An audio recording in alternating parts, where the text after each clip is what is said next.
الحمد لله نحمده ونستعينه ونستغفره ونؤمن به ونتوكل عليه ونعوذ بالله من شرور أنفسنا ومن سيئات أعمالنا من يهده الله فلا مضل له ومن يضلل فلا هادي له ونشهد أن لا إله إلا الله وحده لا شريك له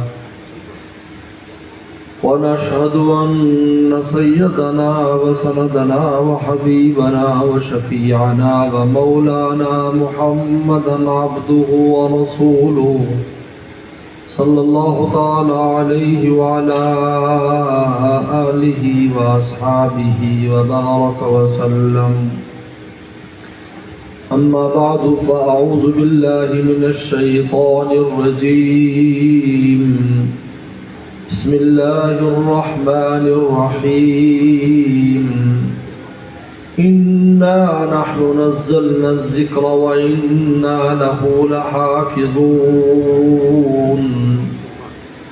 وقال تعالى لو أنزلنا هذا القرآن على جبل لرأيته خاشعا متصدعا من خشية الله فتلك الأمثال نضربها للناس لعلهم يتفكرون.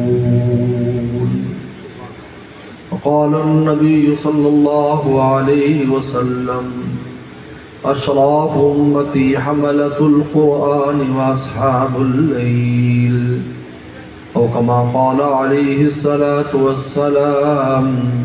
صدق الله صدق رسوله النبي الكريم. حضرات علماء کرام قرائے عزیز طلبہ، میرے محترم بزرگ اور دوستوں، آج مدرسہ معاذ بن جبل رضی اللہ تعالیٰ عنہ کی طرف سے قاری عمران صاحب اور مولانا رب نواز صاحب عباسی ان کی دعوت پر میں حاضر ہوا ہوں.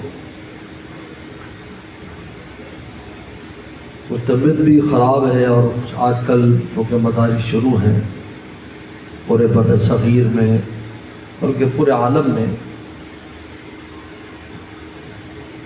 مدارس کی ابتدا شوال میں ہوتی ہے اور ابتدا میں جب بھی کوئی کام شروع ہوتا ہے تو اس وقت ذرا مشکلات ہوتی ہیں، جب وہ چل پڑتا ہے تو پھر آسانیاں ہو جاتی ہیں. بہرحال قاری صاحب نے بتایا کہ بچوں کی دستار بندی کرنی ہے. میں ایسے پروگراموں میں شریک ہونے میں ذرا حریص ہوں، اس لیے کہ یہ کوئی معمولی ٹائٹل نہیں ہے جو بچوں کو ملتا ہے. ہم اس کی اہمیت کو نہیں سمجھتے. شیخ الاسلام حضرت مولانا حسین المدنی رحمۃ اللہ علیہ فرماتے ہیں کہ قرآن اللہ کا کلام ہے اور اللہ کا وصف ہے، اور اللہ کا ہر وصف غیر محدود ہے، انلمیٹڈ ہے، غیر محدود ہے.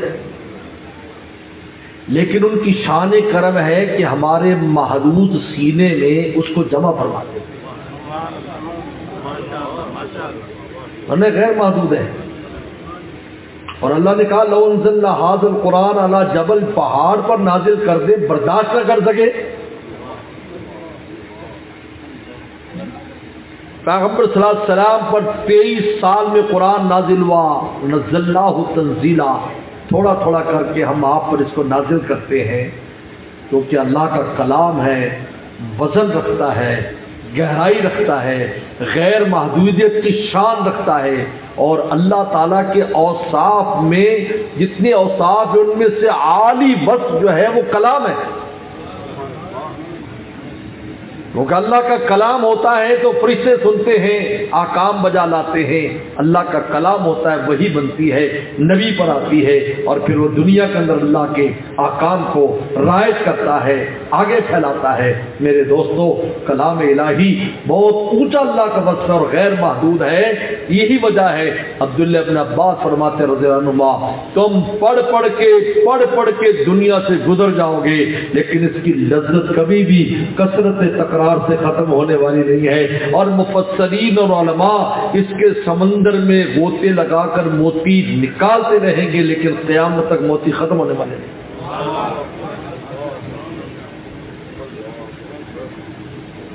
روزانہ قرآن پڑھ لیں، بلکہ دو دو قرآن بھی پڑھ لیں، آپ کا جی نہ بھرے۔ کیوں؟ حالانکہ غیر محدود ہے، اور غیر محدود ہوتا ہی وہ ہے جس کی کوئی حد نہیں ہے۔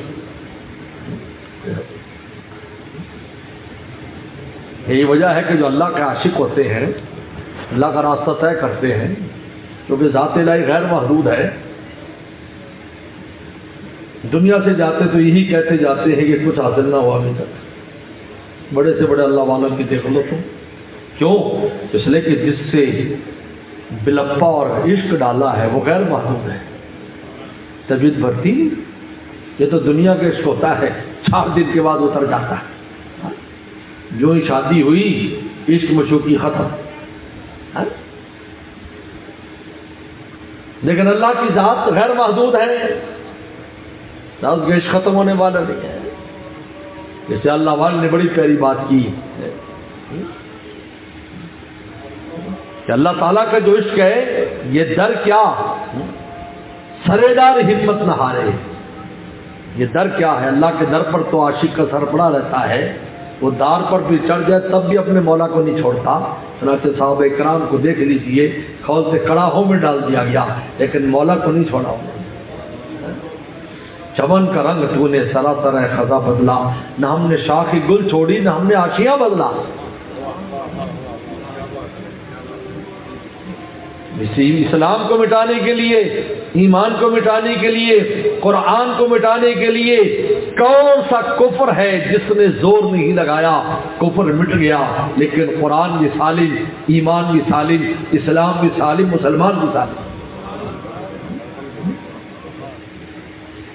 تو فرماتے ہیں یہ غیر محدود کلام ہے، لیکن ہمارے محدود سینے میں اللہ اس کو اپنے فضل سے جمع کرا دیتے ہیں۔ اور پھر فرماتے انا نزلنا الذکر، ہم نے قرآن اتارا ہے، وَإِنَّا لَهُ لَحَافِظُونَ، ہم حفاظت کریں گے۔ اور حفاظت کس سے کرائیں گے؟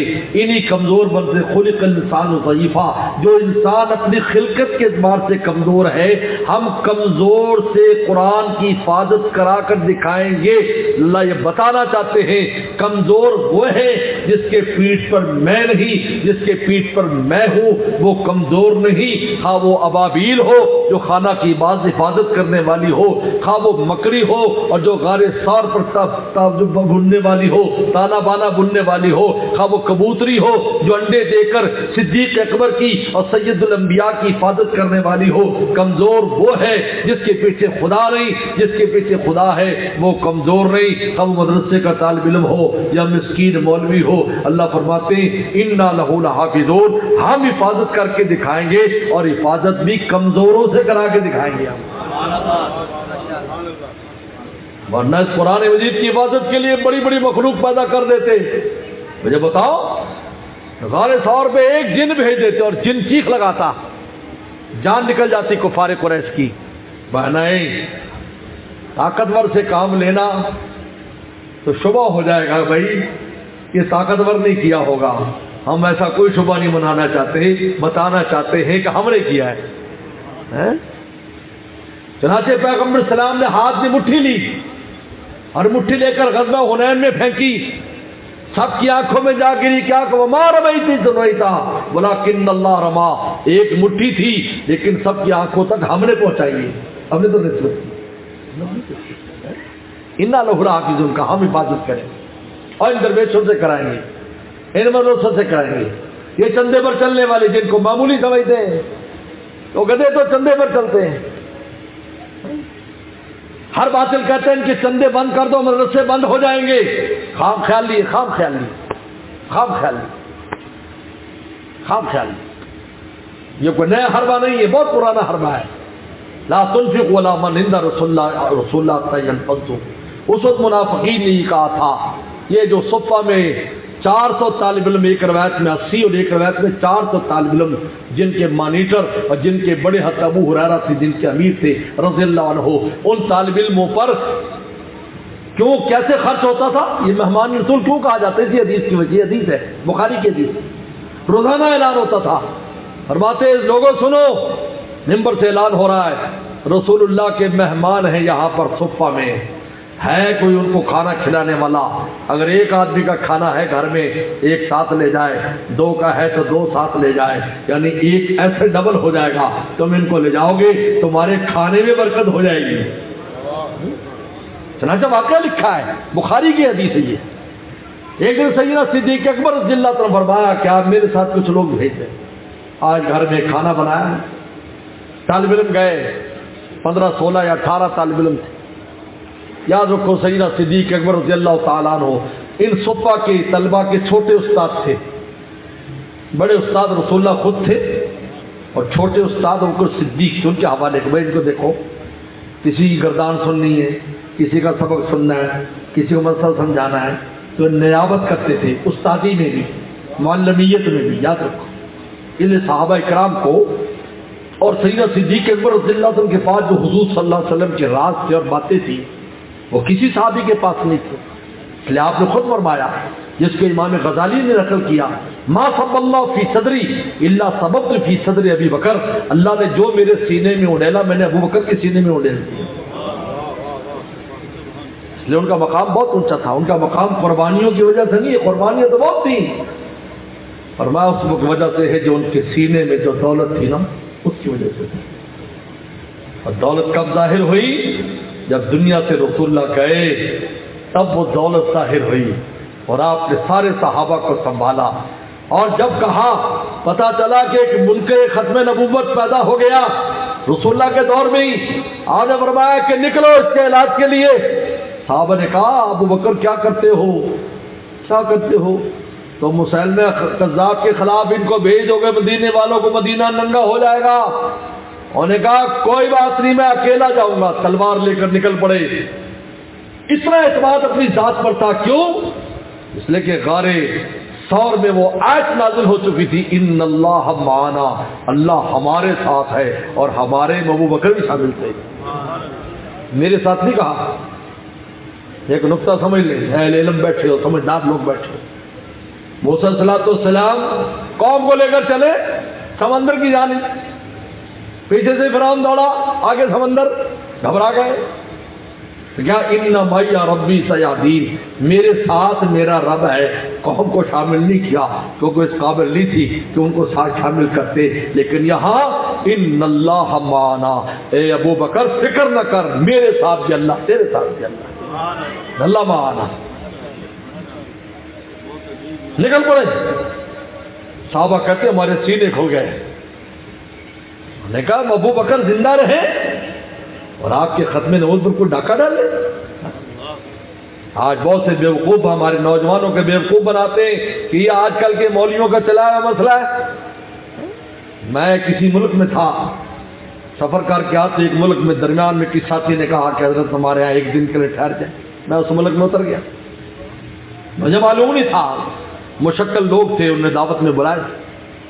مجھے پتہ نہیں تھا کہ اس کے اندر منکر ختم نبوت قادیانی بھی موجود ہیں. اس نے تو ایسے کمیونٹی کے طور پر بتایا، میں پاکستانی کو بلایا. انہوں نے کہا جی یہ ہمارے بزرگ ہیں، پیر صاحب جو بھی. لوگ خلطی کھا جاتے ہیں کیونکہ جاہل پیروں کو ملے ہوتے ہیں، وہ سمجھتے ہیں کہ پیر کا مطلب یہ ہے کہ اس کو کچھ بھی نہ آتا، اس کا مطلب پیر صاحب. اس کو پتہ تو نہیں تھا کہ بھئی یہ پیر صاحب کیسے پیر صاحب ہے.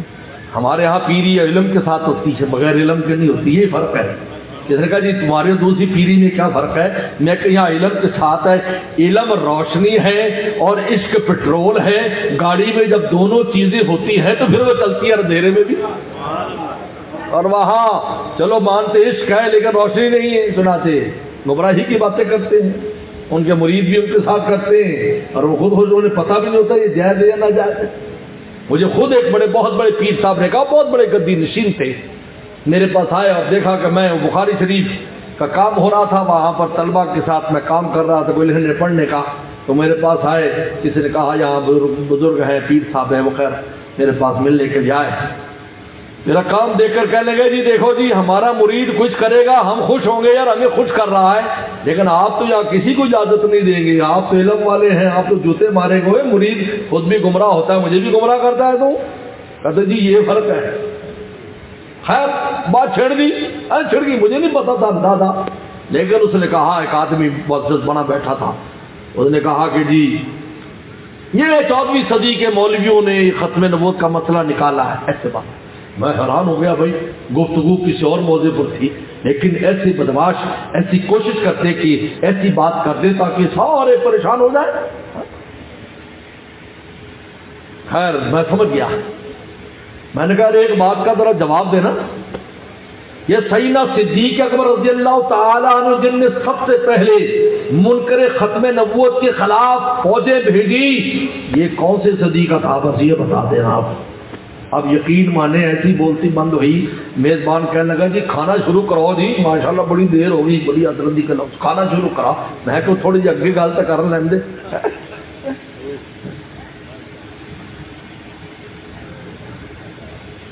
سیدنا صدیق اکبر رضی اللہ تعالیٰ نے بالکل یہ وہ تھا ماسا. تو حضرت سید صدیق اکبر رضی اللہ نے دعوت کی صفہ کے طالب علموں کی. بخاری کے اندر 18 غالباً طالب علم لے گئے اور اپنے بیٹے عبد الرحمان کو بھیجا. یہ عبد الرحمان جو ہیں یہ ام عائشہ صدیقہ رضی اللہ تعالیٰ کے سگے بھائی ہیں، یاد رکھو. باقی جو بھائی بہن ہیں وہ دوسری ماں میں سے ہیں، ایک ماں میں سے یہ لازم کی آپ سے بڑی محبت تھی. ام عائشہ نے ان کی وفات پر بڑا دکھ منایا تھا، بڑی تکلیف ہوئی تھی ان کو، اور اشعار بھی کہے تھے جو ترمذی شریف کے اندر آتے ان کی جدائی پر، کیونکہ وہ راستے میں سفر میں فوت ہو گئے تھے عبد الرحمان بن ابی بکر. تو آپ نے عبد الرحمان سے کہا کہ ان کو عشاء سے پہلے کھانا کھلا دینا، یا عشاء کے فوراً بعد لے گئے عشاء کا کھانا کھلا کر تاکہ واپس آ کر آرام کرے. سوتے صبح میں سے کھانا کھا کر آ جاتے تھے. وہ جب وہاں پر گئے تو انہوں نے کھانے کا انتظام تو ہوا تھا، لیکن طالب علموں نے کہا کہ دیکھو، عبد الرحمان سے کہا کہ دیکھو بھائی بڑی مشکل سے حضرت استاد جی، چھوٹے استاد جی کی آج صحبت مل رہی ہے، ہم ان کے ساتھ بیٹھ کر کھانا کھائیں گے اور کچھ ان سے باتیں بھی پوچھیں گے، رسول اللہ کے حالات پوچھیں گے. آپ آج ہمیں ابھی نہیں کھانا جب تک ابوبکر صدیق نہیں آ جائیں گے. اور پیغمبر صلی اللہ علیہ وسلم عشاء کے بعد سیدنا صدیق اکبر رضی اللہ تعالیٰ عنہ اور حضرت عمر سے ضروری مشورے کرتے تھے، لہٰذا وہاں لیٹ ہو گئے. جب گھر میں آئے تو دیکھا کہ طالب علم بیٹھے تو بہت غصے ہوئے. عبد الرحمان کہاں ہے تو؟ تیرے کان کٹے، تیرے ناک کٹے. یہ گالیاں ہوتی تھی، کان کٹے ناک کٹے. بس یہ یہاں تو اللہ معاف فرمائے، اولاد کو جہنم میں جب تک نہ پہنچا لے تسلی نہیں ہوتی ماں باپ کی. یہ حالات ہے ہمارے. پھر کہتے ہیں ہماری اولادیں تباہ و برباد ہو گئی. بھائی تباہ و برباد تم نے اپنی زبان سے کی، کیونکہ حدیث میں آتا ہے کبھی ایسا وقت ہوتا ہے کہ بات قبول ہو جاتی ہے. ہماری والدہ مرحومہ تھی، ہمیں گالی دینی ہوتی، کہتے تیری گردن نہ ٹوٹے تو ذلیل نہ ہو. یہ کہتے تھے ہمیں، گردن نہ ٹوٹے تو ذلیل نہ ہو. ہم برتن توڑ دیتے، کوئی توڑ دیتے، اور اماں آگے سے کہتی تو ذلیل نہ ہو، تیری گردن نہ ٹوٹے. اور ابا ہمارے کیا کہتے تھے، ماشاءاللہ یہ کافر کی گردن توڑنے کی ابھی سے مشق کر رہا ہے برتن توڑ کر. یا ابا کہ یہ تھے وہ لوگ، یہ وہ تھے. آج ہم کیا ہیں؟ تو بہت غصے ہوئے تو عبد الرحمان چھپ گئے. تو وہ بیچارے طالب علم تھے اور وہ استاد جی بھی تھے، تو ڈر گئے سارے، چپ چاپ خاموش ہو گئے. کھانا آ گیا تو کھانا کھانے لگے بیچارے چپ چاپ. وہ پوچھنے پہنچنی اور وہ مجلس کی بات تو بیچارے بھول ہی گئے، کیونکہ استاد جی دیکھا کہ ناراض ہیں تو جلدی جلدی کھانے لگے. اب سیدنا صدیق اکبر خود فرماتے ہیں بخاری میں کہ میں ان کے کھانے کو دیکھتا ہوں، وہ جو لقمہ اٹھاتے ہیں تو نیچے سے اور اوپر کھانا آ جاتا ہے. میں حیران، وہ کھاتے چلے جا رہے ہیں اور کھانا بڑھتا چلا جا رہا ہے، یہاں تک کہ ان نے سیر ہو کر کھانا کھا لیا، لیکن کھانا پہلے سے بھی زیادہ ہو گیا. تو میں اسی طرح کھانا اٹھا کر گھر میں اپنی بیوی کے پاس لایا اور میں نے کہا کہ دیکھ، اے ام فراس، کنیت تھی ان کی اہلیہ، یہ دیکھ یہ کھانا پہلے سے زیادہ نہیں. کہا کہ انہوں نے تو کھایا ہی نہیں، لیکن یہ تو ہے بھی زیادہ. انہوں نے کہا یہ اچھی طرح کھایا ہے، لیکن یہ طالب علم برکت والے لوگ ہیں، کھانے میں برکت ہو گئی، لہذا میں نے تو قسم کھائی تھی کہ میں نہیں کھاؤں گا ان کے ساتھ، لیکن میں اپنی قسم توڑتا ہوں، یہ برکت والا کھانا ہے، تو جلدی سے کھانا کھا لیا اور کہا کہ اس کو رکھ دو، صبح رسول اللہ صلی اللہ علیہ وسلم کے پاس مہمان آنے ہیں، فجر کے بعد وہاں لے گئے اور کہا کہ حضرت فرمایا ان طالب علموں کی برکت، یہ برکت والا کھانا ہے، اس کو یہاں پر رکھ دو۔ اور جب وفد آیا 80 آدمی تھے، جو 18 آدمی کھانا بنایا گیا وہ 80 آدمی نے کھانا کھایا۔ روزانہ آواز لگتی تھی، ان مہمانوں نے رسول کو لے، اس لیے مہمان رسول کہلاتے ہیں۔ ہم حفاظت کر کے دکھائیں گے، کن سے؟ ان کمزوروں سے جن کو تم کمزور سمجھتے ہو۔ تو صفہ والوں کو منافقین کمزور، یہودی لوگ مجھے یار کچھ نہیں ہے، آدھا کپڑا پہنا ہوا، آدھا کپڑا پہنا، کبھی اوپر کپڑا نیچے اوپر نہیں، ایسا حالات ہے، نیچے ایک لنگی باندھتے تھے، اور فرماتے اتنی چھوٹی لنگی ہوتی تھی گردن پر گان لگاتے تھے ہم، اور سردی گرمی میں وہیں پڑے رہتے۔ مدینہ شریف میں سردی ابھی بھی، ہم رمضان میں گئے، تاریخ والوں میں غلام مصطفیٰ صاحب بھی ساتھ تھے، کتنی سردی تھی مدینے میں، اتنے کپڑ کوٹ پہن کر جاتے، شدید ٹھنڈی ہوا، لیکن صحابہ آدھے کپڑے میں رسول اللہ کے در پر پڑے رہتے تھے، چھوڑتے نہیں تھے، اور زبان حال سے یہ شعر پڑا کرتے تھے کہ میں عشق سے برف میں آگ لگا دیتا ہوں، میں عشق سے برف میں آگ لگا دیتا ہوں، اے عشق تجھے روز دعا دیتا ہوں۔ رسول اللہ کا عشق تھا، اللہ کا عشق تھا کہ وہ ان کو اس تکلیف کے اندر بھی وہ راحت اور خوشی میں تھے، خوش ہوتے تھے۔ حدیث میں آتا ہے کہ صحابہ جب آپس میں مزاح کرتے تو ہنستے ہنستے ایک دوسرے پر گر بھی جایا کرتے تھے، اس لیے یہ نہ ہنسنا اور سنجیدہ رہنا یہ کوئی سنت نہیں ہے۔ بعض نے سنت بنائی، ہر وقت منہ بنا کر رہے، ہر وقت منہ بنا کر رہے۔ بتاؤ کوئی منہ بنا کر رہے ہو، کوئی آدمی تمہارے پاس آئے اپنا غم سنانے کے لیے، اب تم نے پہلے سے منہ بنایا ہے تو تمہیں غم سنائے گا؟ کہتے یا تو میں نے خود غمگین معلوم ہوتا ہے۔ بولو، اس لیے کہتے ہیں ہنستے ہنستے خدا کا راستہ طے کرو۔ ہنستے وسلم ہنسایا کرتے تھے، صحابہ کو ہنساتے تھے، مداحبت فرماتے تھے تاکہ ان کا دل کھل جائے۔ حضرت مولانا عاشق علیہ صاحب بلند شہری رحمۃ اللہ علیہ کی میں نے زیارت کی مدینہ شریف میں، فرمایا کرتے اذا ہنسا فقط پھنسا، ہنسے گا تو پھنسے گا نا، جب ہنسے گا دل کھلے گا تو اس میں اللہ رسول کی بات جائے گی۔ تو میرے دوست انا لہ، ہم حفاظت کرنے والے ہیں، ان بچوں سے حفاظت کریں۔ آج حافظ کا ٹائٹل دے دیا، حافظ کا میں نے حفاظت کرنے والا، حالانکہ آپ بھی تو اپنے گھر کی حفاظت کرتے ہو، آپ کو کیوں حافظ نہیں کرتے؟ ایک سپاہی پہرا دیتا ہے اس کو حافظ کیوں نہیں کہتے؟ چوکیدار کو حافظ کیوں نہیں کہتے؟ بینک میں تجوری کے اندر پیسے رکھنے والوں کو حافظ کیوں نہیں کہتے؟ فرمایا نہیں، یہ انا لہ لحافظون، کیونکہ سب سے اونچی دولت جو رسول اللہ کے ذریعے ہمیں ملی ہے وہ قرآن مجید کی دولت ملی ہے، اس کی حفاظت کرنے والوں کو ہم اپنے نام میں سے نام دیں گے۔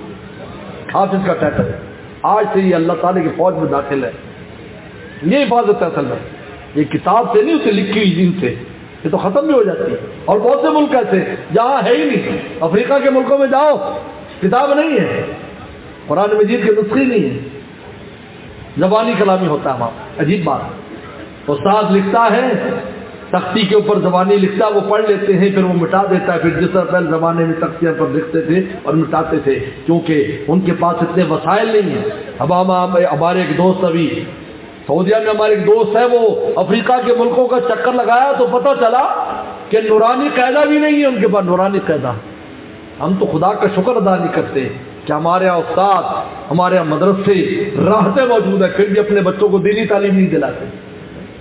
ہم سب کو تلقین کرتے ہیں پہلے ان کو حافظ قرآن بناؤ، 5ویں جماعت کے بعد حافظ بناؤ، پھر تم اس کو جنرل بنا دو، پھر اس کو تم جج بنا دو، پھر اس کو تم جو چاہے بنا دو، ڈاکٹر بنا دو۔ آج الحمدللہ ڈاکٹروں کی بہت بڑی جماعت ہے جو حافظ قرآن ہے، تراویح بھی سناتے ہیں۔ ہمارے ہاں کتنے بڑے بڑے افسر آتے ہیں حافظ قرآن ہیں، لیکن وہ تراویح سنا رہے۔ ہمارے سیشن جج صاحب تھے، باقاعدہ تراویح سناتے تھے رمضان میں۔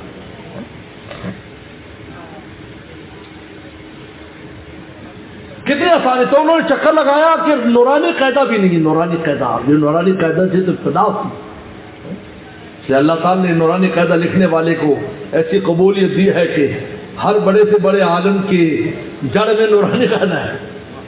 تو انہوں نے 10 لاکھ نورانی قاعدے شائع کرائے، 10 لاکھ، اور افریقہ میں تقسیم کیے 10 لاکھ، کہ ہر ایک کم از کم نورانی قاعدہ مل جائے اس کو، مفت تقسیم کیے نورانی قاعدے.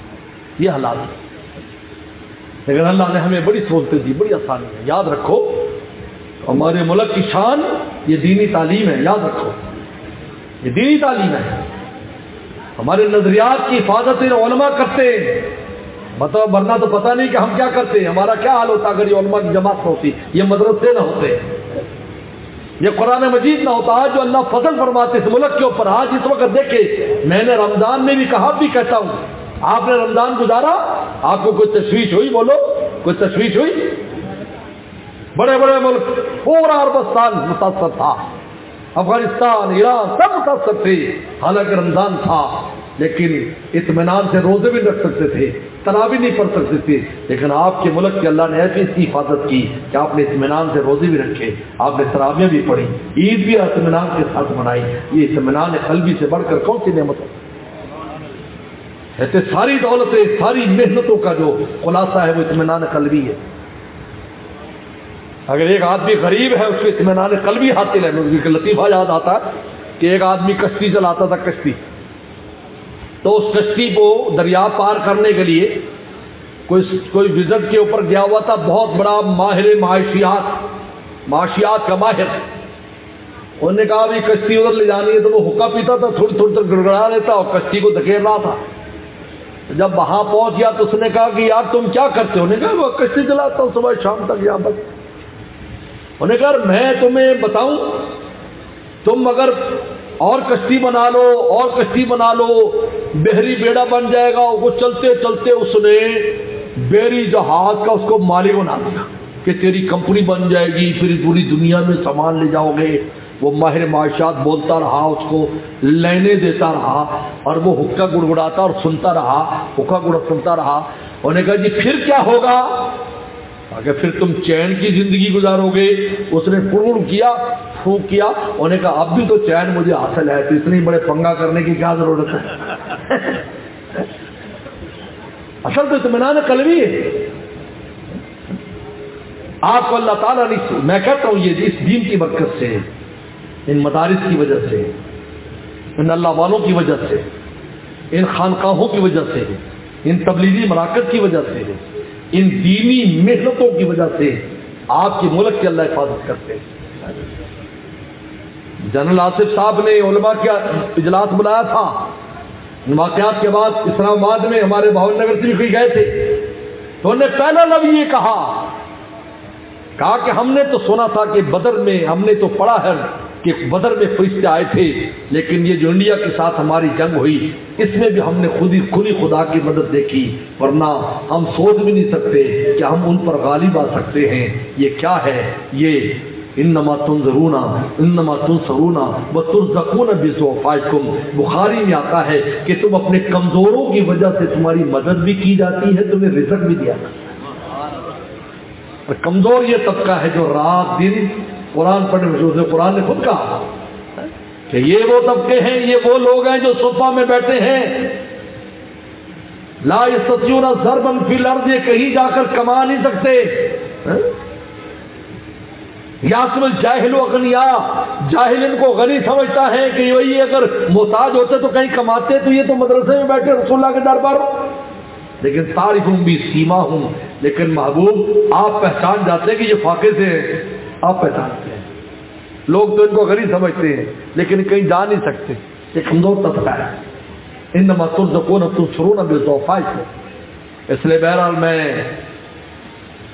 قاری صاحب کو بھی، ان کے ادارے کو بھی، ان بچوں اور ان کے والدین کو مبارکباد پیش کرتا ہوں، اور میں آپ سب سے یہ کہتا ہوں کہ قرآن مجید سے قریبی تعلق پیدا کرو. یاد رکھو ہم نے رمضان میں سب تلاوت کرتے تھے، لیکن آج کتنے دن گزر گئے، کتنے لوگ ہوں گے قرآن کو ہاتھ بھی نہیں لگایا. اللہ کو یہ پسند نہیں. اللہ کو وہ عمل پسند ہے جو ہمیشہ ہو، خواہ تھوڑا کیوں نہ ہو. سب سے محبوب عمل وہ ہے احب الاعمال اللہ ادوم عند اللہ، سے تھوڑا ہو.